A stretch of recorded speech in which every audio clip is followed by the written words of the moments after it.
system and a 3PL at the same time.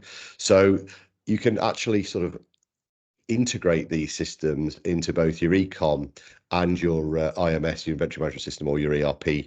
So we're just going to go through the pros and cons of each very transparently. Certainly sitting in the middle on this. We're certainly sitting on the fence. We're not trying to say the which is the right way, but there are some reasons why you might look at one way and you might not look at another. So let's get into that, Cal. So oh, you can see I've been playing around with Canva here. I've got all these things pulsing. Apologies, anybody watching, if this starts to make you feel sick on future slides. I have tried to remove it, but not to much avail. So let's have a warning at the start of the video for flashing images. Should be a big warning. So let's have a conversation here. We've got the e-commerce, we've got the ERP IMS, we've got the 3PL, and we've got the accounting system. So just have a talk about this flow first, and then we'll go into the pros and cons of each of those. Yeah, so this is what we'd personally call the most traditional approach, because, you know, we are inventory management experts and supply chain consultants. So this is where we work a lot in our space. So this flow is on the left hand side. We have the e-commerce platform, and that's where you're taking all your sales and everything is running, and that flows directly into your ERP or inventory management system. So that posts all of your sales data, customer data, and any delivery addresses. So your orders, once they're placed, they'll come into your inventory management system. Once they're in your inventory management system, they'll then be sent off to two different places. So they'll go across to your 3PL. So the 3PL knows what to dispatch. And then once they've actually dispatched it, that information will come back into your inventory management system, deduct your stock, and keep everything true. And it'll also send that information to your accounting system, whatever you use. So that'll be invoice details, so you can reconcile the payment, and then you can tell your ERP or inventory management system that orders closed off in that instance. So this is the most traditional approach that we use, just because, you know, people use ERPs and inventory management systems in lots of different ways. So this enables to account for all those complexities and different workflows. Yeah, and when we're saying e-commerce as well, we're also talking about like the sales channels, essentially sales coming through that channel. E-com can be one of many different sales channels, but essentially it's still that flow. And what we're getting there is two-way data from everything into the ERP, so it becomes a source of truth, right? Yeah, absolutely. And there was another, Go on, Cal. There's a pro that we haven't mentioned on here as well, and there's a benefit of this operating this way. So if you're a business that does B2C and wholesale, then this enables your ERP system to be your source of truth and send all of those types of orders across to your 3PL. So it's actually quite a big pro, really. Yeah, and if you don't 3PL everything, you can still manage this way, right? You can do partial 3PLs where certain SKUs only go to that 3PL and others follow your standard internal fulfillment. So you can actually start to be flexible around that, right? Yeah, of course. It just makes the whole integration much more flexible, which we'll come on to in the pros and cons in a second. Yeah, okay. So pro one, reduced admin. Yeah, I mean, a lot of our clients who have this set up, you're not actually touching the system other than other parts of your supply chain, like goods in and, you know, production, let's say. Like in terms of goods out and orders coming in, it's almost entirely hands off, because your orders coming from your e-commerce, which is your customer's experience, the integration between your ERP and your 3PL, that's automated. It's picking up and polling on certain time frames, and the information coming back is on certain time frames as well. Into your accounting system as well, that is all automated. So with this actual flow for goods out, it's almost hands off, unless there's certain, you know, approval processes you guys want to put in or anything like that. So it's a huge time saver. Great stuff. Okay, so reduced admin's pro one. Pro two, traceability. I mean, we've put batch in brackets there, but do you want to go a little bit into that? Yeah, so this is huge, and this is the deal breaker for a lot of our clients and a lot of people we speak to, which route you go down of how to integrate your 3PL. The main reason being is most e-commerce platforms don't look at batch numbers, and why would they? They're an e-commerce platform, or eBay, Amazon, Shopify, whatever it be. So if you go from your e-commerce platform directly to your 3PL, there's never any traceability of that batch number. But because the order's coming from your ERP, where you've booked the stock in and you have a batch number, and then it goes to the 3PL and they record the batch number and it comes back, you can always trace your orders. So you've got your full forward traceability of where it's gone and backwards traceability of your supply chain of buying or making the item. So it's a huge pro, and one of the main reasons anyone would pick this route. So if you're FMCG, food and beverage, anything that tracks a batch or a serial number, in my opinion, unless you're willing to track it manually or in a different system, you have to go down this road, really. Okay, great stuff. So yeah, we can get that. Well, it depends what you want to track, right? But there's just more, goes into Pro 3. There's more flexibility as to what we can actually move between the systems when we go from an ERP IMS into a 3PL rather than like an ecom.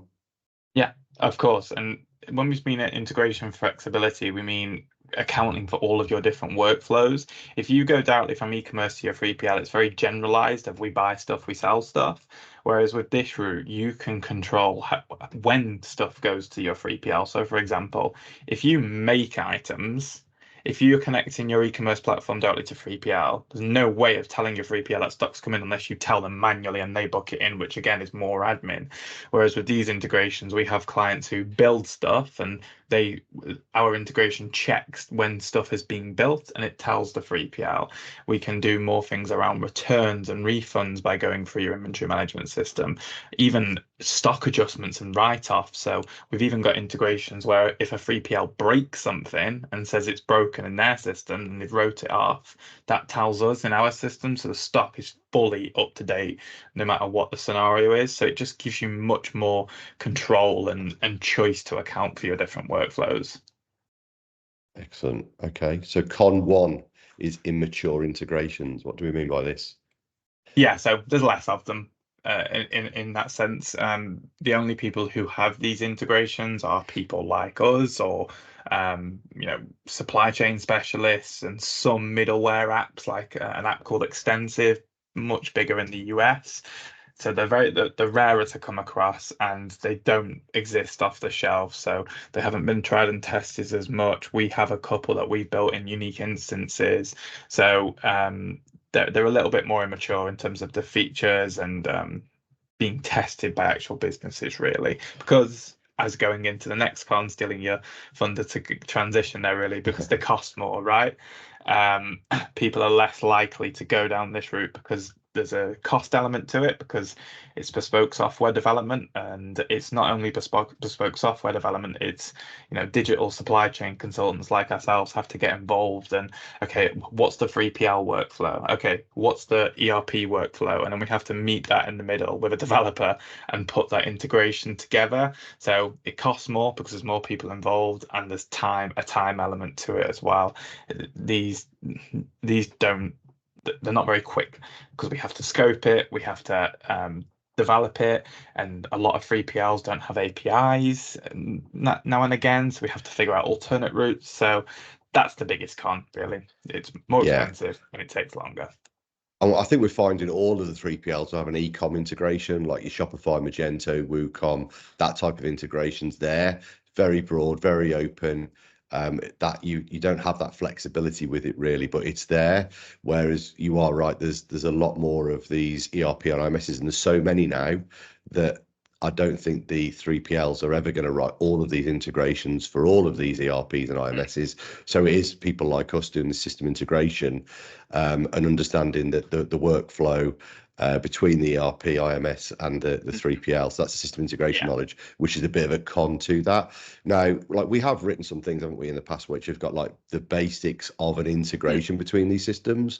But when it becomes down to what data do you want to flow, what are the triggers in the workflow that make things happen? You mentioned like return information, etc. That's where it becomes more of a bespoke, right? The base integration can be written is most commonly there for the integrations that we've written, but it's when we've got these additional attributes or additional triggers and workflows that we then have to build into it, which that's where the system integration knowledge comes in, right?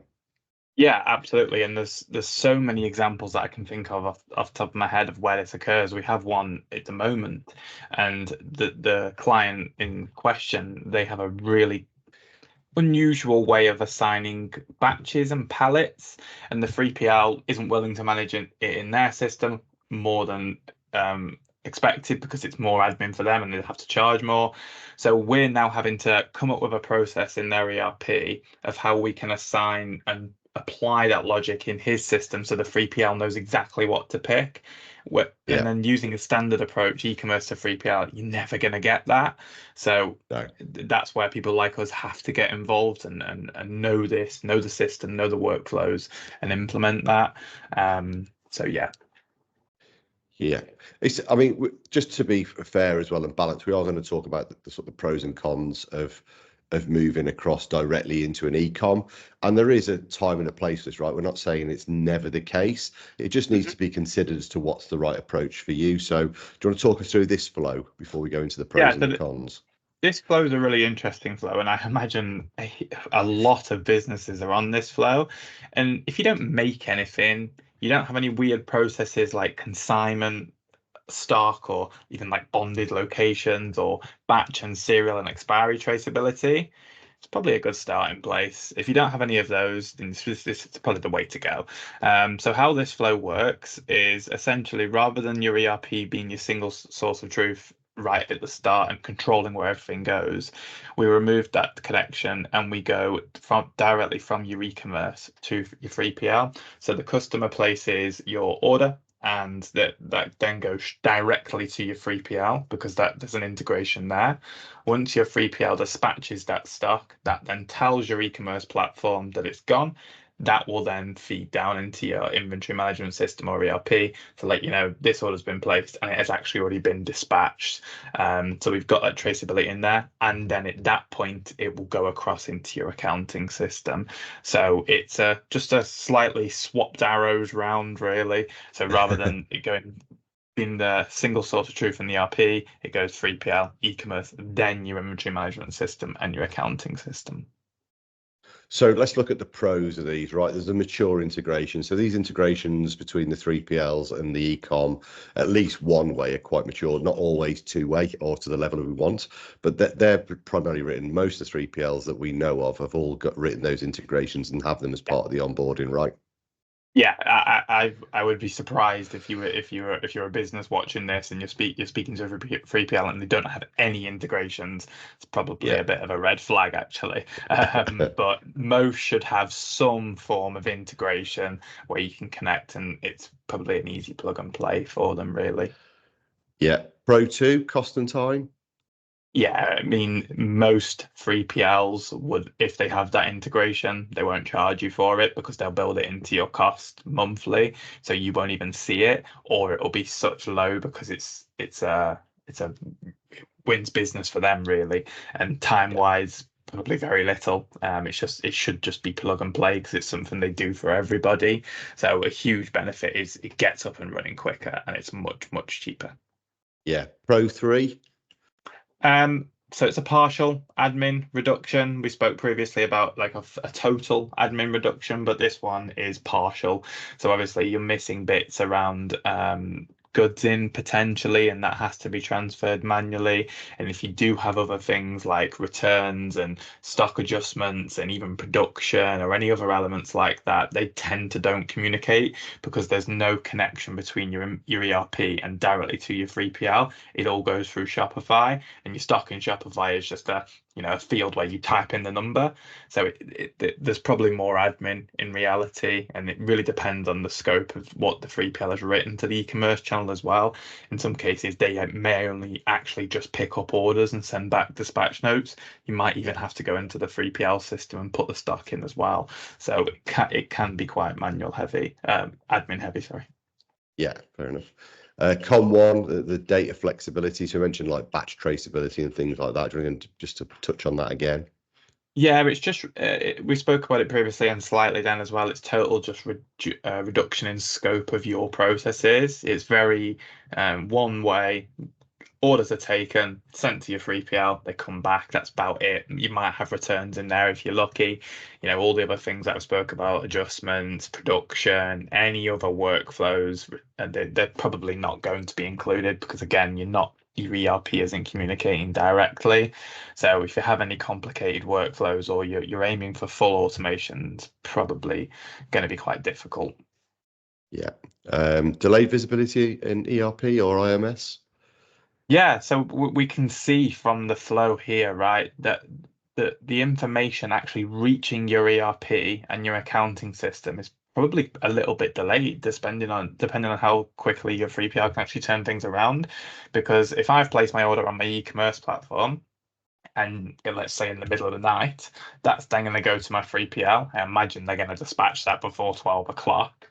And then, depending on when that integration actually polls, that might go back at 5 p.m., which is a cut-off time, let's say. So there's probably a 12-hour delay there until it actually comes back down to my ERP, because the e-commerce platform will only tell the ERP once it's been dispatched, 9 times out of 10.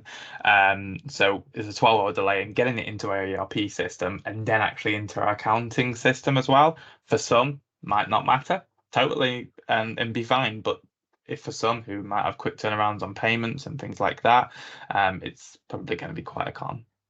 And if you're updating your other sales channels with real-time stock levels, then that's out as well, right? So Exactly. that's another. If you've got multi-sales channels, that's something to bear in mind.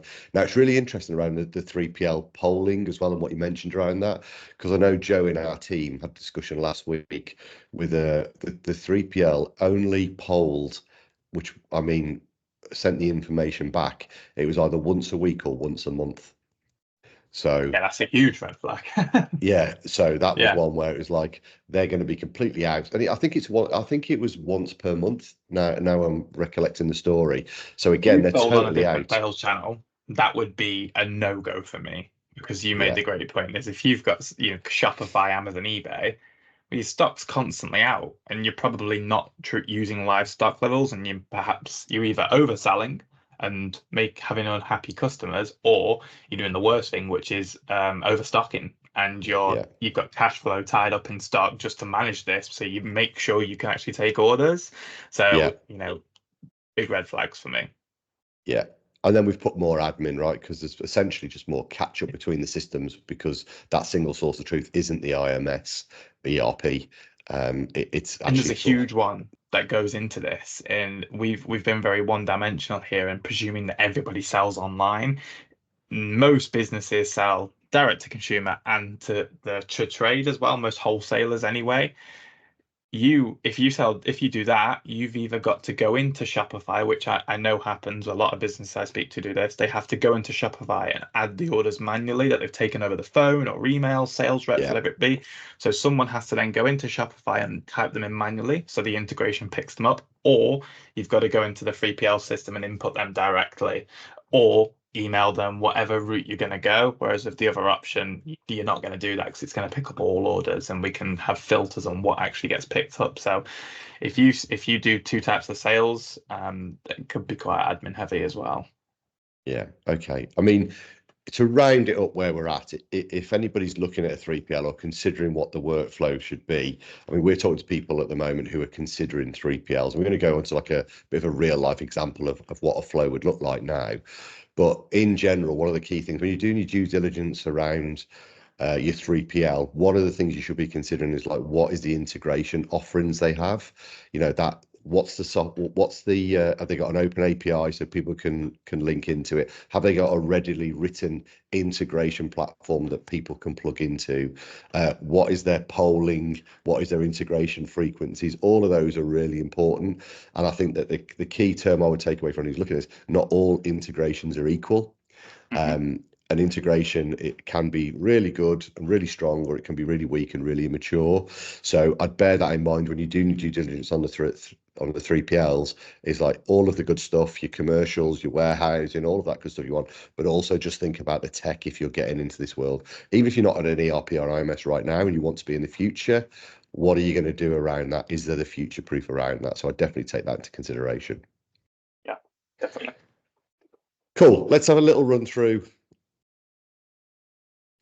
a real life example. So obviously, like we do a lot of work in Sin7 Core. We've mentioned Omni because we've previously had integrations within Omni. But in all essence, if we go back, this ERP IMS, this whole flow of consideration, it really is completely linked to any ERP or IMS conversation. This is not a Sin7 Core conversation, but let's talk a little bit around typical flow. Sorry for the blurs, guys. Getting an image onto Canva just did not work that strongly. But if you want a copy of that, let us know, and we can hook you with it with a proper digital copy. But yeah, we've already talked to this, but just give us a talk through this, Cal, just so we bring this to life a little bit for people. Yeah, so this is scenario one that we looked at, and because this is our most common route that people would go down if they've got an IMS or an ERP system. So at the top, we've got a list of e-commerce channels: Magento, Shopify, WooCommerce, others as well. They feed into your inventory system. We've mentioned Core and Omni as examples there, but it could be anything, Brightpearl, Orderwise, whatever ERP you're using. And order details transfer directly from the e-commerce platform to the inventory system, commonly customer addresses, products, quantities and prices. 90% of the time, 99.9% of the time, e-commerce channel will be the source of truth. So it's everything that's come from the e-commerce channel will be replicated in the inventory system. Going down from there, that then connects directly into your 3PL. So once the system details are in your inventory system, they get sent directly to your 3PL. That's commonly order details again. So what products are ordered, quantities, customers' addresses, things like that. And then once the 3PL ships it, we go back up the chain, and fulfillment details get sent to the inventory system. So that's normally what's been dispatched, who have we sent it with, tracking number, things like that. And then once they're in our inventory system, they go back up to your e-commerce channel to say it's now been shipped. Sometimes you'll even get a tracking number to go back up as well, and that can be notified into the customer. You'll notice we have some arrows on the outside here as well, and that's where the information going down into your accounting system. So on the right hand side, we have the invoice details. So once the order is received, an invoice will be sent to your accounting system and replicated in there. And then on the left hand side, going back up to the inventory system, we have payment details. So once you've had the payout into Xero or QuickBooks, you'll reconcile that against your invoices, and that will tell your inventory system that it's been reconciled and paid off. So there's a couple of logos in here just to give you some examples of what we see, but this is the common flow that we would use if you're using an inventory management system and you had any complex workflows. And as Matt's referred to, I haven't tried not to be too biased here, but it really depends on what type of business you are and what you need from the integration. Like I said earlier, a good starting point is if you do need batch traceability, serial traceability, expiry dates, you make things and you have complex processes, this is probably your route. If you don't fit any of those, then you could perhaps make the direct e-commerce to 3PL option work. Yeah, it's just got to be considered, right? And I think the other thing is we've got like Access Delta and Mintsoft and iFulfillment, which is Blade and ShipHero. There's other 3PLs out there with just these are some of the ones that we've more commonly come across in the last sort of 18 months we've been working with. So yeah, that's there. But yeah, I think that the main advice from us is make sure you consider the options before you jump in one way or the other. And also, if you are looking at ERP and IMS further down the line, or you are right now, just consider those integration offerings by the 3PL as well as your commercials that you'll be working through as you go through this. So it's important, and it's quite hard to unpick and go back once you've gone one way, or it needs a plan of action if you're going to do that, really. So certainly bear that in mind. The 3PLs, like, I'm not even, this isn't giving them a bad time. They will get you on board much quicker going direct into an ecom all day, every day. They can get you on board. They can get the fulfillment moving. It makes perfect sense. To get an inventory system integration in the middle of that slows it all down, slows the onboarding down. So obviously that also for you as a business, if you're wanting to get into 3PL quicker, that also slows the onboarding down as well for you. So there's the 3PL perspective and the business perspective. So bear that in mind really as you go through that. Anything more to add, Carl? I think the only two things from me is you alluded to it, but just when you're speaking to 3PLs, ask if they have a software. We haven't mentioned that first. Ask if they actually have a very good software, point. and it's from this century. That's probably a good start. Technical documentation can really help, and just ask them questions based on your workflows. So we track batch numbers. We see it too often. A lot of 3PLs don't even consider batch numbers because it might be food, or that traceability might be new to them. So ask them that. I've seen bad situations with that, so that's really important. And what do they say in that, Cal? They normally say hold it elsewhere, right? Hold it elsewhere, yeah, but I have a response to that. It's where and how do I know which batch numbers have gone out, right? It's so if you do batch and serial trace, your 3PL should be tracking that for you, because if they're not, then who is? So that's a really important point to have. But yeah, they were the main ones for me. So yeah. Great stuff. Okay. So if you've got any conversations around 3PLs, integrations into ERP IMS, and you're looking for some advice, guidance, reach out at bluehub.co.uk. Myself and Cal are on LinkedIn, pretty active on there. But as I say, it was a bit of information, a bit of advice, guidance, and a bit of more of an overview of the flow options that you've got. It's come up over and over again. So we thought this would be an informative video for people to watch. But thanks a lot for watching. Cheers for your time and expertise, Cal. No problem at all. Glad to be here. Great stuff.